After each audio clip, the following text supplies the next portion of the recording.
Assalamualaikum warahmatullahi wabarakatuh. Perkenalkan, nama saya April Natasha dengan NIM 209200013.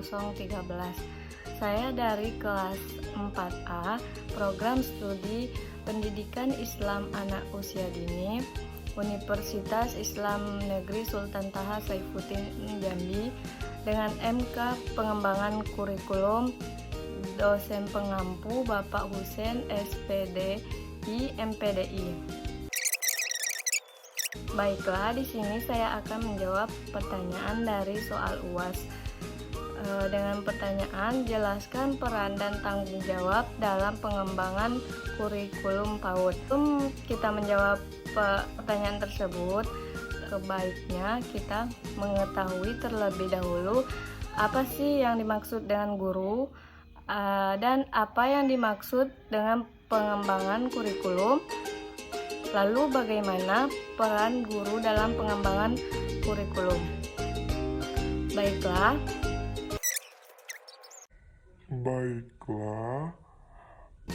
terlebih dahulu saya akan menjawab apa yang dimaksud dengan guru. Guru merupakan pendidik profesional yang secara implisit telah merelakan dirinya untuk memikul sebagian tanggung jawab yang ada di pundak orang tua.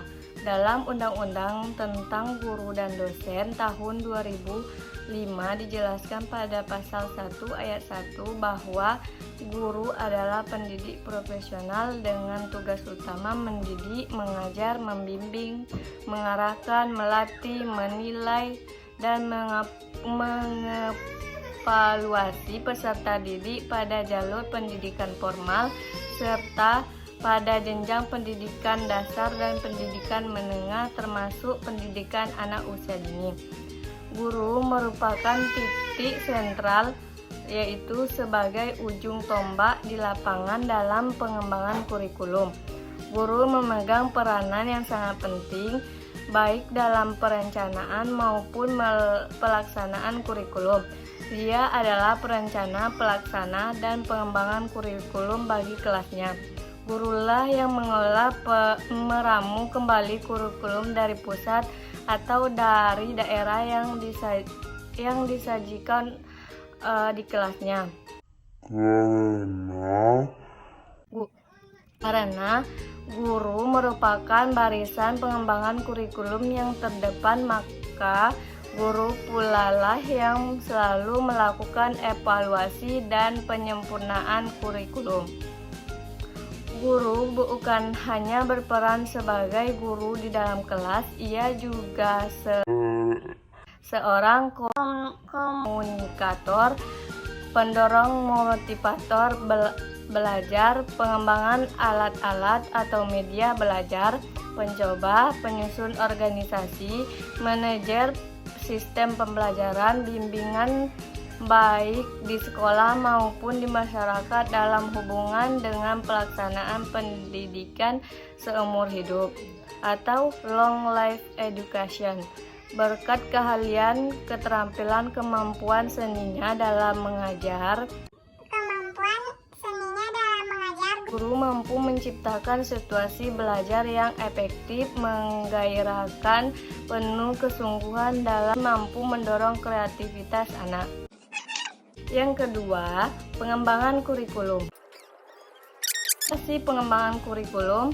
Pada dasarnya, pengembangan kurikulum adalah mengarahkan kurikulum sekarang ke tujuan pendidikan yang diharapkan karena adanya berbagai pengaruh yang sifatnya positif yang datangnya dari luar atau dari dalam sendiri atau internal, dengan harapan agar peserta didik dapat menghadapi dan memahami masa depannya dengan baik sebagai anak dan generasi penerus bangsa.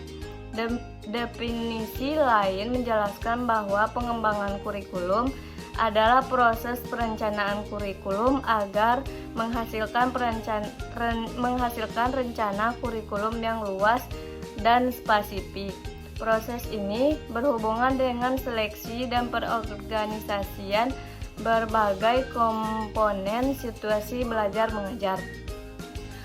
antara lain penetapan jadwal perorganisasian kurikulum dan spesifikasi tujuan yang disarankan, mata pelajaran, kegiatan, sumber, dan alat pengukur pengembangan kurikulum yang mengacu pada kreasi sumber unit, rencana unit, dan garis pelajaran kurikulum lainnya untuk memudahkan proses belajar mengajar. Pengembangan kurikulum harus mengacu pada sebuah kerangka umum yang berisikan hal-hal yang diperlukan dalam pembuatan keputusan, diantaranya asumsi, tujuan pengembangan kurikulum, penilaian kebutuhan, konten kurikulum, sumber materi kurikulum, implikasi kurikulum, dan evaluasi kurikulum. Dalam tataran praktis diperlukan adanya pelaksana atau sumber daya manusia atau SDM, sumber daya manusia atau SDM. Pengembangan kurikulum adalah kemampuan terpadu dari daya pikir dan daya fisik yang dimiliki oleh setiap pengembangan kurikulum dari tingkat pusat sampai tingkat daerah. Sumber daya manusia tersebut terdiri atas berbagai pakar ilmu pendidikan, administrator pendidikan, guru, ilmuwan, orang tua, siswa, dan tokoh masyarakat. Unsur ketenangan tersebut dapat dibagi menjadi dua kategori, yaitu tenaga profesional dan tenaga dari masyarakat. Tenaga profesional meliputi tenaga pendidikan guru, tenaga pendidikan non-guru, dan organisasi profesional. Adapun tenaga dari masyarakat meliputi tokoh masyarakat, orang tua, komite sekolah atau dewan sekolah, pihak industri dan bisnis, lembaga sosial masyarakat, instansi pemerintah atau departemen non-departemen, serta unsur-unsur masyarakat yang berkepentingan terhadap pendidikan. Baiklah, selanjutnya saya akan menjawab apa sih peran guru dalam pengembangan kurikulum.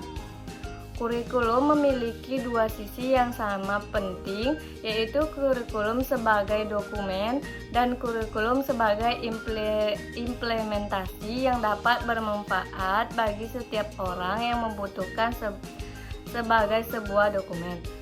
Kurikulum berfungsi sebagai pedoman bagi guru dan kurikulum sebagai implementasi merupakan realisasi dari dokumen dalam bentuk kegiatan pembelajaran di kelas. Keduanya merupakan dua hal yang tidak terpisahkan. Ada kurikulum berarti ada pembelajaran, dan sebaliknya ada pembelajaran, ada kurikulum. Implementasi kurikulum memerlukan seorang yang berperan sebagai pelaksananya. Guru merupakan faktor penting dalam implementasi kurikulum karena ia merupakan pelaksana kurikulum. Karena itu, guru dituntut memiliki kemampuan untuk mengimplementasikan, karena tanpa itu kurikulum tidak akan bermakna sebagai alat pendidikan. Dan sebaliknya, pembelajaran tidak akan efektif tanpa kurikulum sebagai pedoman. Hal tersebut ditegaskan oleh Sanjaya 2008 bahwa terdapat 4 peran guru dalam pengembangan kurikulum, yaitu implementers, updaters, developers, dan realizers. Ada beberapa peranan yang dianggap paling dominan dan diklasifikasikan sebagai berikut. Guru sebagai organisator. Guru berperan untuk menciptakan proses edukatif yang dapat bertanggung jawab baik secara formal atau kepada pihak yang mengangkat dan menugaskannya, maupun secara moral kepada sasaran didik serta Tuhan yang menciptakannya. Guru sebagai demonstrator. Guru sebagai demonstrator dan pengajar. Guru hendaknya senantiasa menguasai bahan atau materi pelajaran yang akan diajarkan, serta senantiasa mengembangkan dan meningkatkan kemampuan yang dimilikinya.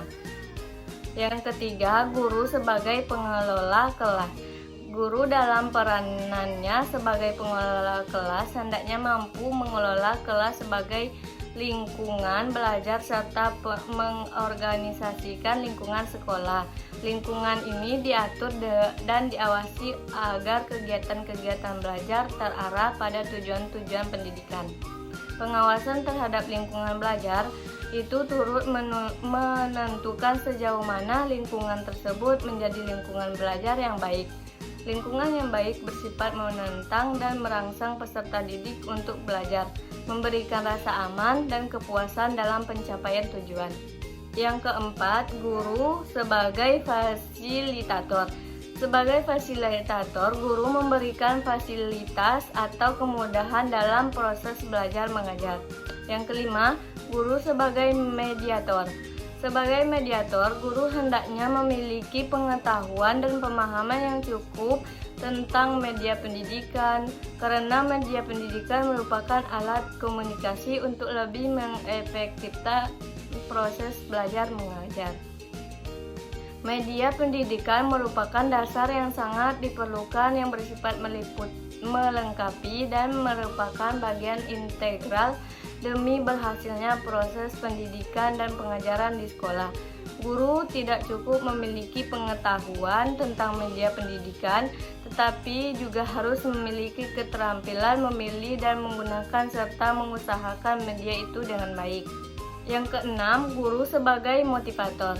Sebagai motivator, guru hendaknya dapat mendorong anak didik semangat dan aktif belajar. Yang ketujuh, guru sebagai inspirator. Sebagai inspirator, guru harus memberikan inspirasi bagi kemajuan belajar peserta didik. Persoalan belajar adalah masalah utama anak didik. Guru harus dapat memberikan petunjuk bagaimana cara belajar yang baik. Yang kedelapan, guru sebagai klimator. Sebagai klimator, guru berperan untuk menciptakan iklim belajar yang kondusif dan menyenangkan. Yang kesembilan, guru sebagai informator. Sebagai informator, guru harus bisa menjadi sumber informasi kegiatan akademik maupun umum. Yang kesepuluh, guru sebagai inisiator.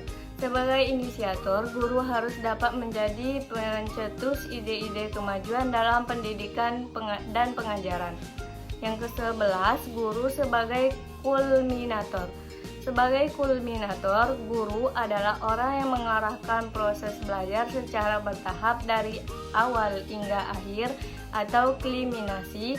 Dengan rancangannya, peserta didik akan melewati tahap kulminasi, suatu tahap yang memungkinkan setiap peserta didik bisa mengetahui kemajuan belajarnya. Yang ke-12, guru sebagai evaluator.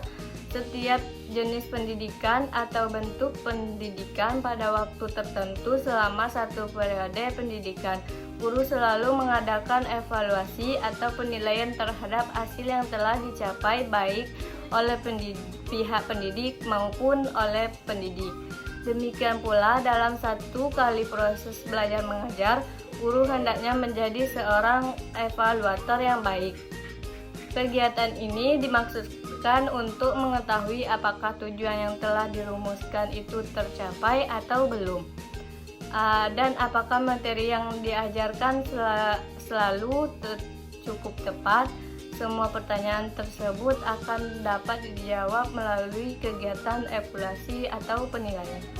Nah, yang terakhir, apa sih tanggung jawab guru dalam pengembangan kurikulum? Jawabannya, guru adalah pihak utama yang berlangsung berhubungan dengan anak dalam upaya proses pembelajaran. Peran guru itu tidak terlepas dari keberadaan kurikulum. Tetapi menurut Banner 1990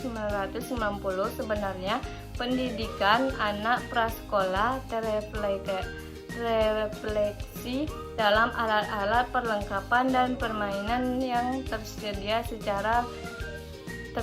Cara perlakuan guru terhadap anak, adegan dan desain kelas, serta bangunan fisik lainnya yang